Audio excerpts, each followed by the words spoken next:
Des aides publiques pour relancer le commerce de proximité, on vous en parlait il y a quelques jours. Une nouvelle enveloppe de 12 millions d'euros va y être consacrée.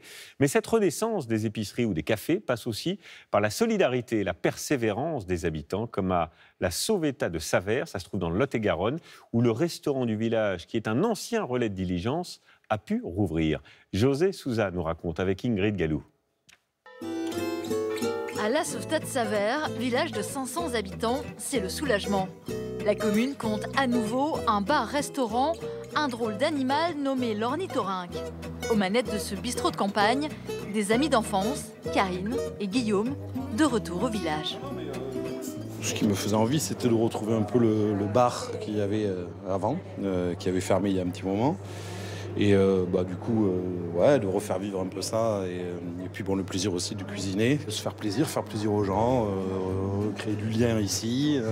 Faire revivre l'ancien café des voyageurs, tenu un temps par sa maman. Fermé depuis 5 années maintenant, il est resté dans toutes les mémoires. Oh, mais c'était une ambiance.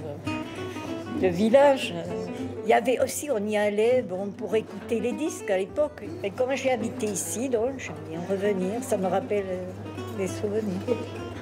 Et là, c'était un garage, donc. Cette ambiance de village, chacun ici s'emploie à la faire vivre. Au menu, quelques plats d'antan. Ce midi, blanquette de veau, de quoi ravir cette critique gastronomique. Nous, ce qu'on recherche de prime abord, c'est la convivialité, c'est l'accueil, c'est quelque chose de vrai et qui redonne un peu de vie à des petits territoires comme ça qui sont des fois un peu oubliés. On est ravis de redécouvrir de l'authenticité, du bon, puis des gens qui ont des choses à raconter. Mais avant, il aura fallu dénicher le local idéal et retaper cet ancien relais de diligence, vieux de 4 siècles, un long parcours du combattant. Ça met beaucoup de temps parce qu'il faut trouver des systèmes D, il faut trouver des amis, il faut demander à la famille de donner un coup de main. Mais bon, isolé, non, parce qu'on était avec les gens du village et entre amis, quoi. Isolé vis-à-vis des structures étatiques ou départementales, oui, ça c'est sûr. Mais aujourd'hui, l'essentiel est là, la fête, conviviale et rassembleuse, est de retour dans le petit village de la Sauvetta de Savères.